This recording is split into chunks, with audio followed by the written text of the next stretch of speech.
Welcome to Mac Moments. I am Melissa Chavez, founder and CEO. This podcast is a space for honest conversations about focus, leadership, and what it really looks like to build and grow a business in real time. Each episode is a moment to slow down, think clearly, and move forward with intention. Let us get started. Hello, today we have Leslie Watts. Leslie and I go way back, and we are so excited to have her join us.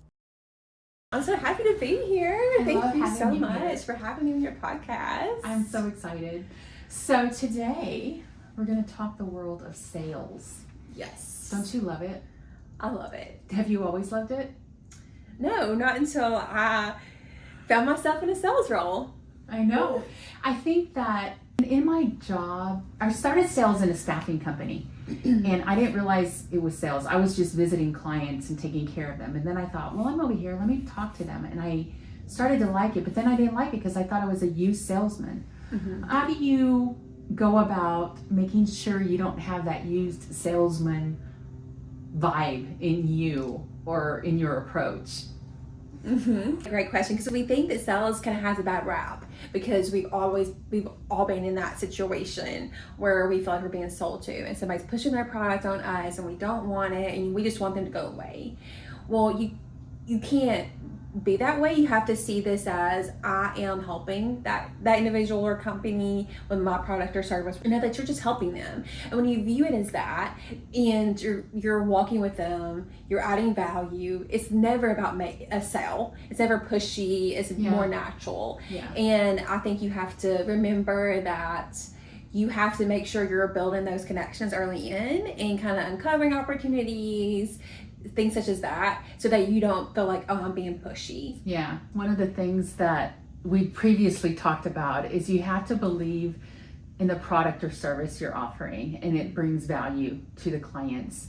So how do you go about approaching those clients that, golly, you know they could benefit from you, your sales techniques, and your product or service? How do you go about trying to get in there when maybe there's like 100 gatekeepers before you can get to them? It's so important. You have to believe in the product and service that you're selling, because if you don't, it's going to come across as not natural and just genuine. And I feel like when you believe in it, you show up differently. You portray yourself differently. You're more confident because you know what you have to offer is going to help somebody's life, make their life easier, make their business more efficient. So number one, you have to believe in what you're selling. Yeah. So if you're not, I would encourage you to find something that you are passionate about. And it can be a number of things. There's so many opportunities for sales. Every company is looking for a person that can produce them clients. I mean, absolutely. And so there's so many different opportunities. So look for something that you are comfortable and passionate about, and know that you're not going to make every single sale. But the goal is to try to connect on a personal level and know that it's all about building a relationship with them, and know that sometimes it may not be the timing. You know, it may not be that they just don't value your product or service or what you have to offer, but maybe it's just not timing for them. Maybe they're in a season of their business where it's very busy, they're growing, they want to get to another place where maybe they can think about that. And you have to also remember that it's a long-term game, and know that maybe it's not today, maybe it's not tomorrow, maybe it's 6 months from now. Just continue nurturing that relationship, because you never know down the road they may want to do business with you in the future. Yeah. In sales, you have quotas. Yeah. How do you go about not stressing out, oh, I haven't hit my quota, I need to do this? How do you get your mind ready to shift your brain to not be stressed? It's very overwhelming. If you think about your quota, your quota, maybe it's a quarterly quota, monthly, yearly goal.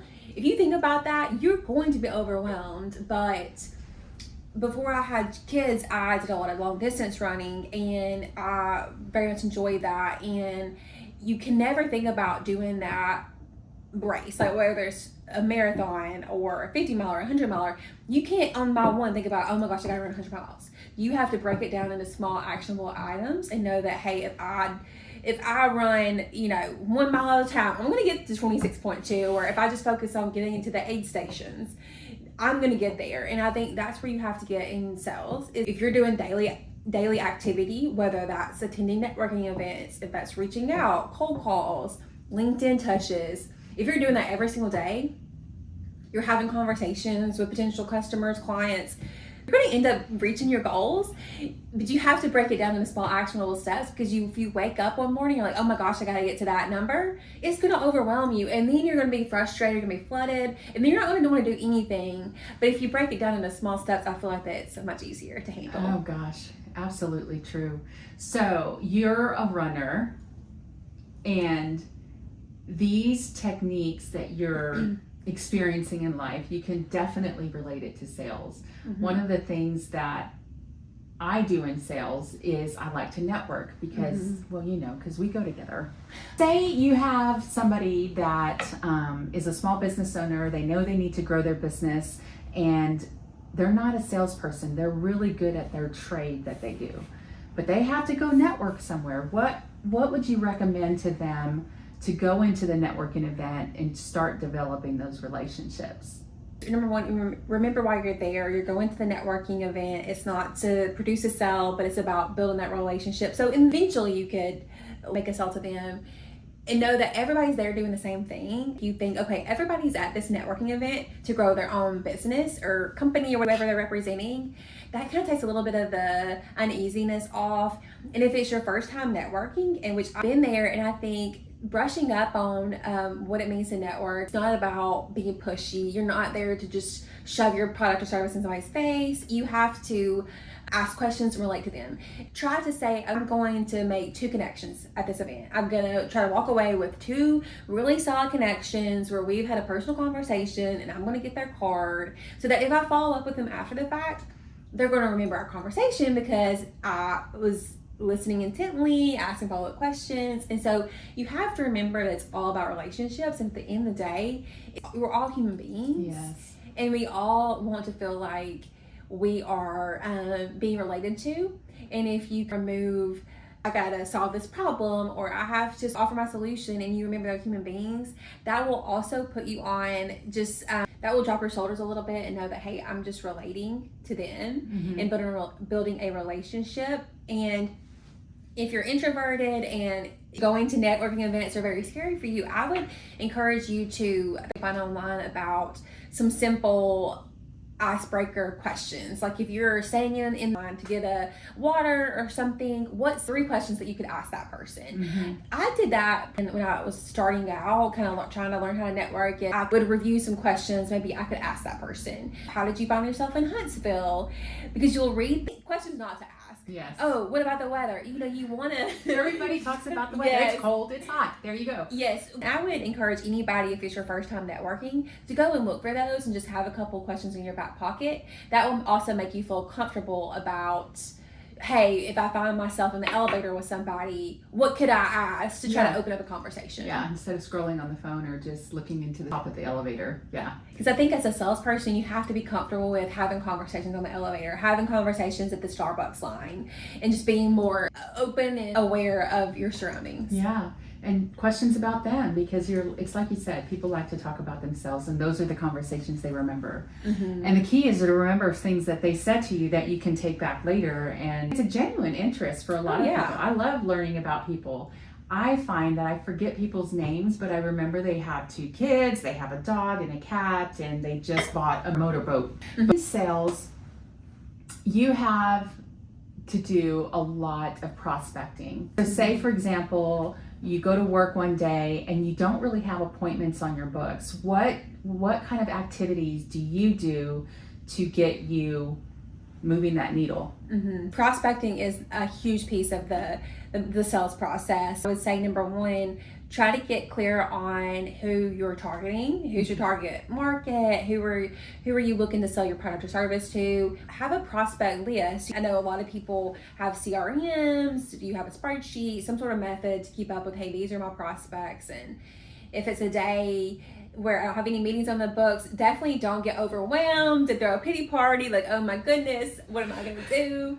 But just try to set a small goal. Okay, I'm going to try to reach out to 15 people today, whether that's 5 phone calls, 5 LinkedIn touches, writing a couple of notes, sending a couple of follow-up emails, but just do some sort of activity and break it down into small steps and know that it's a constant activity. That's what I try to remind myself is daily activity produces something big over time. Mm-hmm. And if you try to one day in a month, like, oh my goodness, I have made no calls this month, I've not prospected any, because there's this rule in sales that what you do today, the prospecting that you do today, you will not see benefits for 60, 90 days. You can't wake up one day and think, oh my goodness, I haven't prospected in a month. What am I going to do? I'm going to make 70 calls today. You're probably going to get discouraged. So just break it down in small steps, but do something every single day, because that will pay off over time. Oh yeah, for sure. Now, through your sales career, have you been in any formal sales training seminars or anything like that? I know a lot of industries require that, and some people just have to figure it out on their own. Mm-hmm. I haven't attended any formal training programs. Most of what I've learned is on the job. I will say if your company doesn't offer a formal training program, I would encourage you to try to seek out a mentor or shadow somebody, because that's been valuable for me. And I also listen to a lot of books and podcasts. There's sales coaches out there that you can listen to individually. It doesn't have to be from a corporate standpoint that can help you. There's somebody that has a business in Georgia, a sales coaching program, and I really relate to him, and I love his books, his podcast. I've listened to one book twice because it's just very relatable for me. Mm-hmm. And so I would just encourage you to continually be educating yourself, because the sales world is always changing. In the past, you could probably email somebody and they may respond. Now, so many people are inundated with AI emails that sometimes it can go down a dark hole. So you have to always be changing your sales process, or you kind of refining it. And I think always be brushing up, and even if it's nothing training, it's just motivational. Yes. Like, hey, I know that sales is an ebb and flow business, and if I'm going to have some really highs, I'm going to have some lows, but I don't quit on the lows, you know? Yeah. And so sometimes just having that sheer motivation that there's other people out there in other industries that are doing the very same thing, and you feel like, okay, I'm not alone, that they are grinding it out like me. And just like you said, there's different touch points in finding something that's unique to you. Mm-hmm. And being different for the client, because email, I can't even tell you, before you walked in today, I went to look at my personal email, 600 emails. Yes. Maybe 2 were of value to me. Mm-hmm. That was my personal. I don't check it very often. I only check my work email, but I'm just like, and when you go somewhere and you get signed up, it's challenging. So when you're selling, not sailing. We can go sailing later. Oh yes, please. When you're selling, oftentimes we get approached via a cold call, phone call, or an email or whatever. How do you try to be unique? Like, what's unique to Leslie? Like, what is it that you feel you bring to the table? I think you have to be comfortable in what every salesperson, they're unique in their own way. And if I take the very best salespeople that I know in my life, and if I try to replicate exactly what they're doing, it's not going to feel unique to me. But I think it takes doing the work and trying to figure out, okay, what's more natural for me. There's different sales techniques that you can learn. Some people make jokes. Some people are more serious. It really all depends on your own individual personality. Try to find warm ends too. As you grow your bigger business, you're going to have more connections, and maybe you're targeting a specific industry. Maybe you find somebody you're already doing business with in that industry. Reach out to them, say, hey, I'm really looking to connect with Jane Doe, would you care to introduce us? Different things like that. Warm introductions are always the best way to go, but you don't always have those. There's days where you're like, hey, I exhaust all my efforts, I need to do some cold outreach, and just know that it's a numbers game, that you have to talk to so many people to get so many meetings, to get so many conversations and going. It all is a sales game. And just because you cold call somebody, it doesn't go well, or they say no, they hang up in your face. Don't take it personal. It's hard not to take it personally. It is hard. Yeah, it's hard not to take it personally, but you just can't, because you never know. Maybe their office manager just quit. Maybe they're having the worst day of their life. You don't know. You don't know what they're dealing with, but you mentioned networking. If you're trying to grow your business, I would encourage you to network, because if you go and meet someone in person, it's so much easier to follow up with them versus somebody that you've never met before. Just try to find common connections, and the more you're out networking and meeting people, the easier it will become as far as finding that connection point somewhere. The relationships. I know we talked about networking, and that may be the first time you meet someone. How important is it to continue building the relationship before you even talk about your product or service? That's the most critical piece, because you want to feel like you have that personal connection with somebody, and you have to remember they're just a human being. And when you have that relationship, you have that connection, then it's easier. They're more likely to be open to what you're trying to say, because you've already got a little bit of vested value in the tank. And I think as a salesperson, on this side, yes, I want the sale, but by golly, you trust me. I'm going to take care of you. And I don't know, I'm not going to say everybody has that mindset, but if you do, like I know you do, I think that it makes it so much better just for yourself and your client, because you're going to do everything you can to take care of them.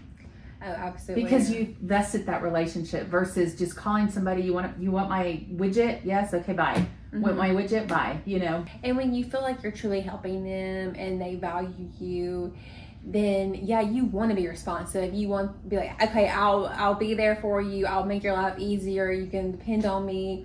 Then you feel like, okay, I have a personal responsibility to show up and honor my commitments, be responsive. That's a big thing. I hear from just across every industry. People still want that customer touch point. They still want that personal connection. Yeah, we want the technology tools and everything that we utilize, but people still want to know, who am I talking to? They know me. It's like a personal connection. Even the lady that does my nails, I found somebody, and I said, I'm going to always go to her, because she made it personal. She would ask me questions. She took time to actually talk to me, build a relationship with me, and that means so much to me. It's more than just, she's a service. Yeah. Yes. I love doing business with people that I know, because they say that people do business with people that they know, like, and trust. Absolutely. And that's who you want to be for that. And I think so many people forget that, especially like you mentioned AI earlier. Everything's like, is that real? Is that AI? Now, some of the videos I can tell it's totally AI. And with social media, buy this, do that. So those personal touch points, it's gold. It is gold, yes. Yeah. I had a situation back in the fall where I decided, okay, I'm going to use an online retailer to buy a car. And it was the absolute worst experience of my life. I could not get anybody on the phone. I had to call an 800 number, tell my story 10 different times. And eventually I said, I want to go to a dealership where I can look somebody in the face and touch and feel and see the car and have a human interaction. Yeah. And I did, and it was so great. So I think you have to remind yourself that it's a people business. Yes. Regardless if you're selling anything, it's a people business, and you have to remember that and know that the person that you're working with is a human being too. Yeah, I know. It's so true. One of the things I love about growing a business is the relationships. I think that we're going to celebrate our ribbon cutting coming up in a few weeks, and the RSVP list is there. And I think about when I was starting from home, started with a local networking chapter, started networking again. And I think about the last 5 years, all the people that I've gotten to know. And some of them have never purchased a thing from me, but I value the relationships. So how do you handle it in sales? You're not always going to get a yes. You might get a great relationship out of it. So how do you handle rejection? Rejection is the hardest part. It's probably the one thing I'm trying to work on the most is not taking it personal, even though it's so hard to take because you think, oh my goodness, like, what did I do wrong? What did I do wrong? Yeah. What could I have done better? I'm horrible. I can't do this job. You know, you can't take it personal. You have to know that you're going to get rejected and that it's nothing about you. Maybe it's just the timing. Maybe it's just they already have a great relationship somewhere else, which is fantastic. And you can't take it personal and know that it does take so many no's. They say it takes 5 no's to get to a yes. I would encourage you to have other relationships and connections in the other industries maybe that are doing the same thing, because sometimes I think it helps having those confidants and other people that you can bounce ideas off or just share best practices. And know, like, for yourself, like, you've been such a huge part of growing my business because the accountability piece, but also knowing that, hey, I know somebody else is out there growing their business too and doing the hard work.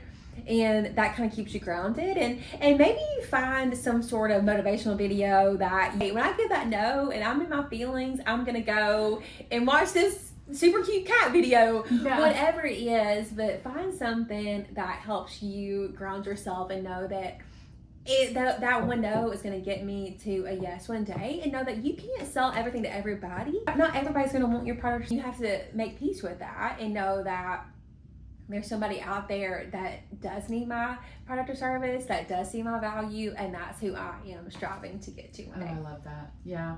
And I think I don't know if it's because I'm a woman or I'm hard-headed or I'm impatient, that can always be a struggle. But one thing I have started doing is, okay, what did I learn from this? This didn't go well. And obviously I'm not perfect, so I make mistakes. I should have handled this better, or next time I know to do it differently.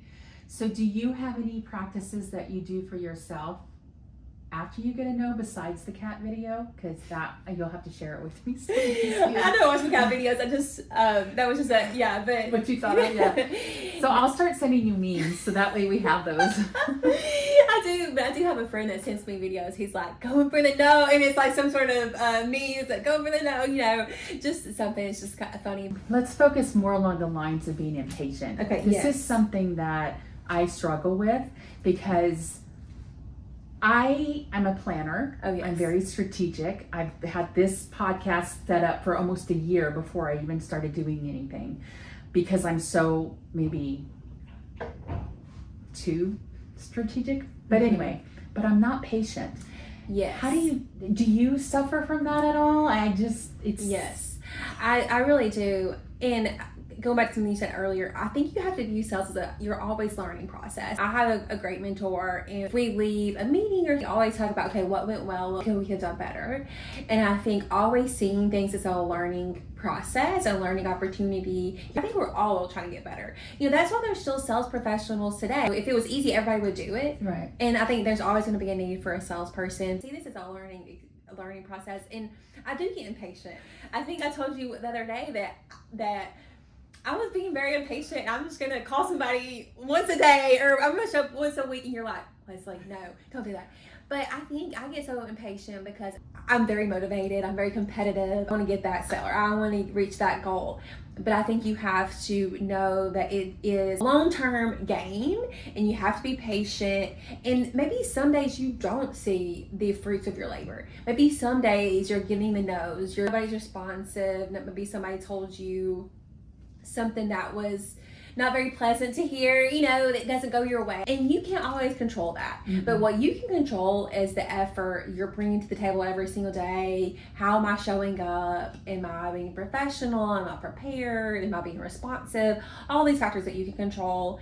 And that's often what I rely on. And there's times where the sales process may not be going as quickly as you want, and maybe you have to pivot. Maybe you have to try something different, decide, okay, maybe now it's not the right time, or have those hard conversations like, hey, it sounds like now is not the right time for this. And I think you just have to make peace with that. It is a long game, but I get very impatient too, because I'm like, I want to be the best. I want to be the absolute best in my craft in the whole city, and I want to, just dominate. But yeah, I do struggle with that. Yeah, it's a challenge, and I don't know if it's a woman thing. I don't know if men face that either, but I'm pretty competitive, but I feel like even with age a little bit, I've kind of chilled out a bit more on that. And I'm not going to be everybody's cup of tea, and that's okay. And that's something I definitely still struggle with. Like, I want everybody to like me, but they're not. And that's okay. And I'm actually okay with that now, but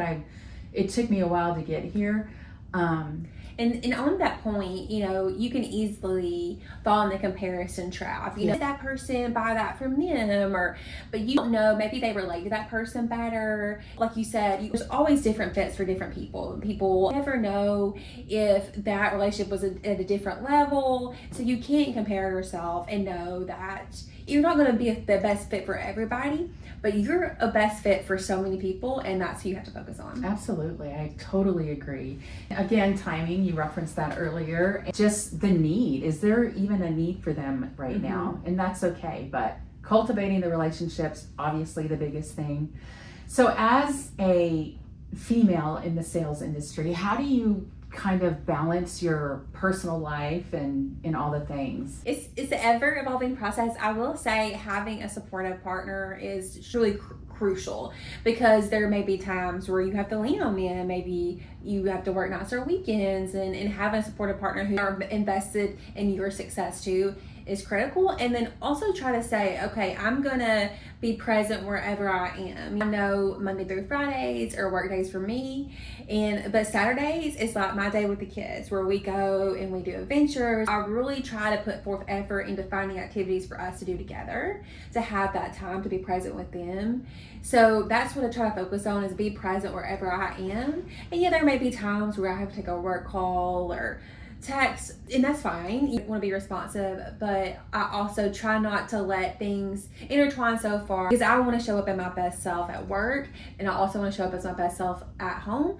But you have to remember that you're not always going to be the best in both worlds, but you just have to try your best and be present wherever you are. You know, one of the things I did maybe 2.5, 3 years into the company was I turned my phone on Do Not Disturb at 7 or 8 p.m. and I've not taken it off, because honestly, I'm in marketing. There's not going to be such a marketing emergency at 8 o'clock at night that I can even do anything about. It took me a while to set that boundary, but I love it now.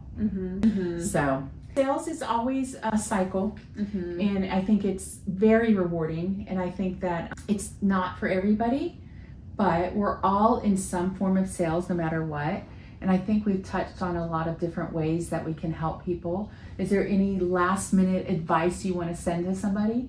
I would say just know that it is a long game. Don't get discouraged. Focus on the small steps, and then focus on the relationships and the connection piece versus the sale. Because if you just focus on building that relationship with somebody, start wherever you are today. Who are you talking to today? How can you relate to them? How can you make their life better, easier? That's going to go such a long way. And know that it is very rewarding, and that just don't get discouraged, but keep your head high and know that there's better days ahead, and that you just have to keep forth and persevere. And that perseverance may produce your next client. I love that. I love that. Well, thank you for being here so much. It was a pleasure. So fun. Thank you for spending this moment with me.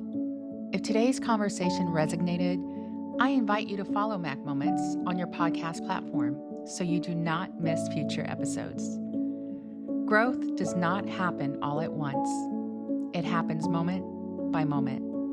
I appreciate you being here, and I look forward to our next conversation.